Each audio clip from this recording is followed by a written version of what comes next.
Welcome back to another episode of Big Lab Chats. And if you haven't been here before, Big Lab Chats is a podcast by All Around Oz. We're Australia's #1 community of planning a lap of Australia. And this week's episode is brought to you by my ebook, Planning a Lap of Australia. It helps you plan everything that you need to know before you leave your driveway. That's it. We'll get into this week's episode. What we're covering today is the real weekly spend and what your big lap will actually cost. This came from a couple of questions in our Facebook group, Planning a Lap of Australia, Hints and Tips. One of the questions was, what's the average spend per week to do a big lap? And the other one was, how do people honestly afford to travel full time? We've been talking about it for 5 years, still don't have a caravan, but not wanting to sell everything and go. How do people do it? And it's a really relevant question because without a good budget or without some money behind you, quite difficult to do a big lap without sounding like Captain Obvious. The majority of the answers was it depends, and it really does depend on your travel style, how long you've got, but roughly the cost will be between $500 and $1,500 a week. And that was based on feedback to the questions that were asked in the group. There are 3 different categories. One was the shoestring lappers, the comfortable cruisers, and the experienced seekers. The shoestring lappers are spending anywhere between $250 to $600 a week. Brett says he's been on the road nearly 4 years and we'd average $300 to $500, depends on if we're moving or sitting in one place. And Kelly says, depending on your way of travelling, $500 was mine. Most of it was on fuel or diesel. Staying in towns always costs more. Charlie said, we don't eat out or buy beers very often, and some weeks can be as low as $250 to well over $1,000. It depends on fuel, food, accommodation, and if repairs are in order or maintenance are in order, and often they're not cheap. So that always adds to the cost. And Cassie says it was between $450 to $650. In the comfortable cruises section, they're spending about $600 to $1,200 a week. Brandon says on a realistic budget, 2 people, $600 total for the week, and that includes food, alcohol, fuel, accommodation, whether it be cheap or free. Not included in that was any maintenance of repairs, which will vary widely, which it will, depending on how old your vehicle is, how old your caravan is, and where you travel. Dale says $1,000. Shane agrees. Ken also said $1,000. Steve says, all depends what activities you do and how far you travel versus staying put. We averaged about $1,000 a week over 4 months last year. Mark says $1,200 a week, and Ken said it was about $1,200 a week, including fuel and park fees. Living well on this, could do it cheaper if you needed to. And Joe says about $1,000 a week. Now, the experienced seekers, they spend between $1,200 and $2,000 plus per week. So Ashley says between $15,000 and $2,000 a week, depending on where you stay, free camps, expensive parks, and whatever experiences that you do. Philip agreed about $1,500, as did Wayne. They've allowed $1,500 a week and not enough when you're moving most of the time. If you need to fill up 2 to 3 times a week, you could be anywhere between 2 to 3 to 400, even more, depending on the size of your tanks and how much fuel is at the time. Sharon says she's solo travelling. She needed to get from WA, the NT, to SA, so it was sort of quick. Tourist season, trying to do amazing things like flying to horizontal falls and whale shark swims. It cost her about $15,000 to $2,000 a week. It's terrifying, she reckons. Alice said 2 adults, 2 kids, cooking most meals, not doing expensive experiences and staying often in free camps. There's a couple of things that will change those variables. Speed, fuel, accommodation choices, things like that. And Jane says the faster you travel, the more it costs. She was solo, highest cost fuel. A close second to that is groceries, and then sightseeing. Accommodation was 85% free and low cost. Donna said, we are doing it now. Fuel is our biggest expense. We are going through around $1,500 a week at the moment, and we're traveling around 400 to 500 kilometres a day. There's a whole episode in that comment. Traveling 400 to 500 kilometres a day, you'll burn out pretty quickly. If you are on a time frame, I do understand. If you've got, say, 6 months to do all that, you're probably better off choosing 3 states and doing those 3 states and then doing the rest at another time. Kylie says, depends on how quickly you travel and if you do free camps or not. A quick lap, 6 months. They did 44,000 kilometres and they averaged $1,600 a week. And that was 2 adults and 2 kids. That was 30% free camping. Didn't spend much on activities and didn't eat out more than once a month. So that gives you a good average if you're traveling with a family. Kim said they did 10 months, and depending on what you want to do, they couldn't afford a lot of the expensive tours and things, but they had an awesome time anyway, and fuel is the killer. Lisa said they're spending around $1,200 to $1,300 a week for 2 people, mix of free camps and caravan parks. Fuel is our biggest spend. They have a 2,500 chef, and she says, which is thankfully not a guzzler, tows a 23-foot van. When we're in our home state of WA, the fuel was more, as you do a lot more kilometres to get anywhere. Over in Queensland at the moment, and that spend has gone down. Jane says, we just got back from a month away. They went from Melbourne to Darwin and back, and the 3 kids went along too.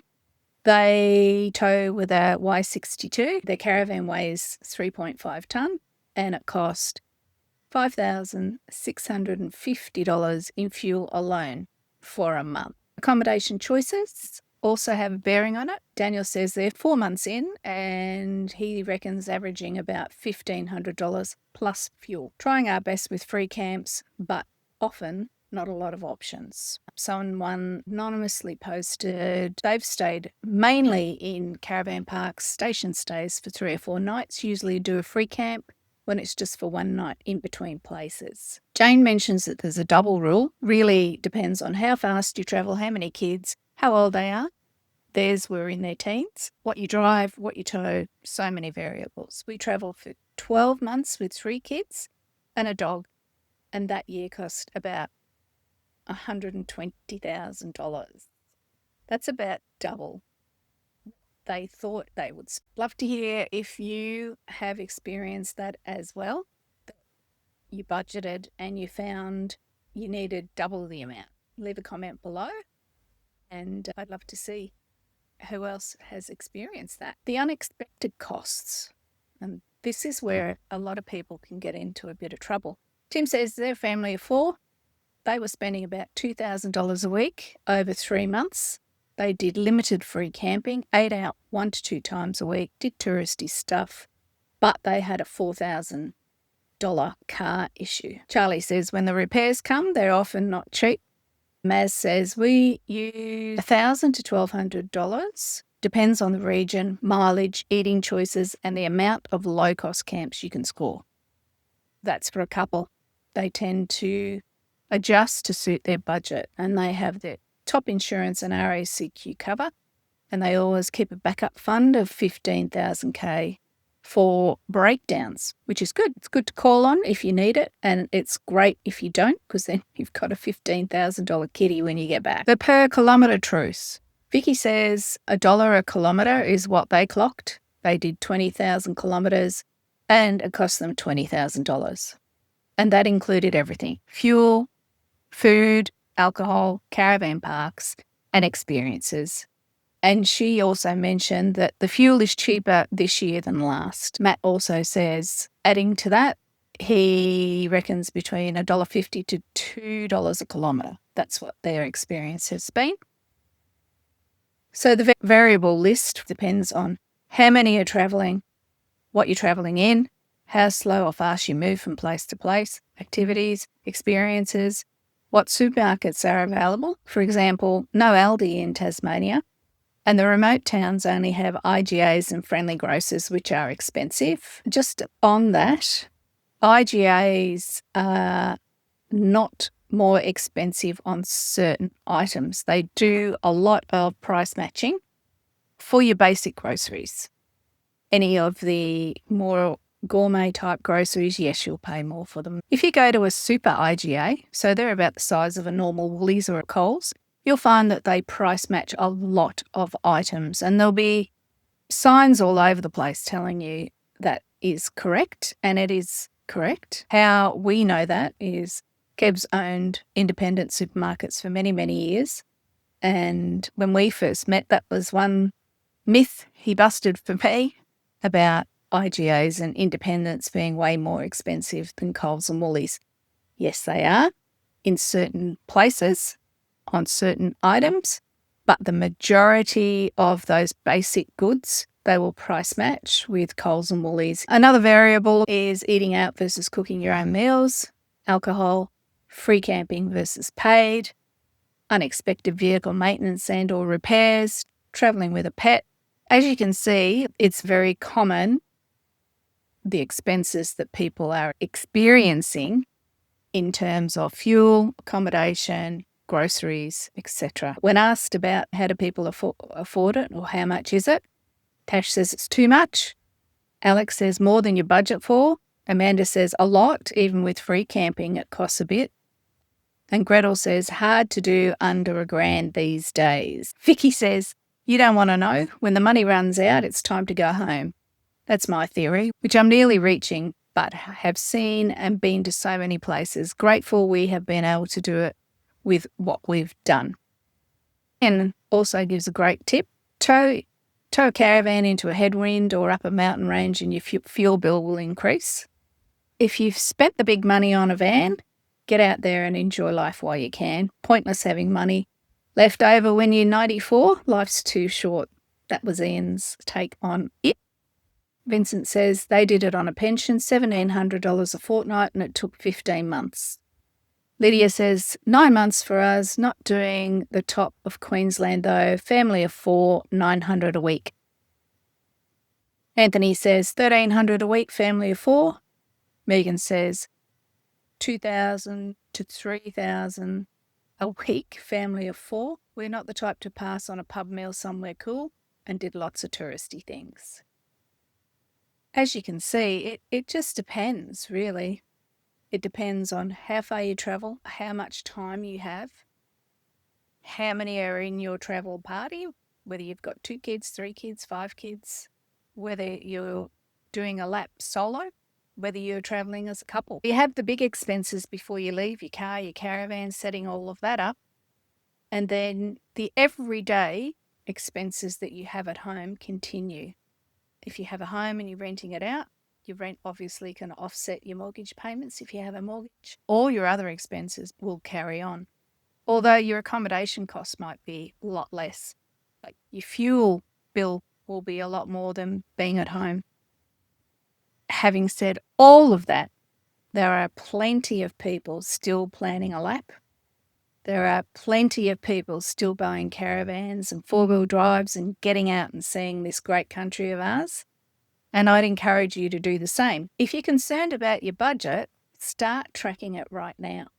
So if you don't track it now, track it while you're at home. If you're on the road and you're struggling, track it.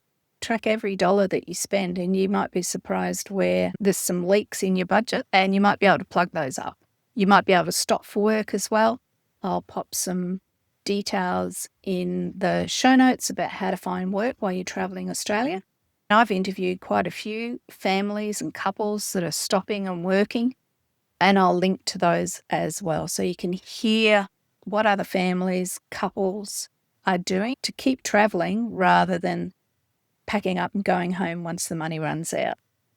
It can be a juggling act. If you're listening to this episode and you haven't left yet, start budgeting now. Not so much how much you spend or whatever.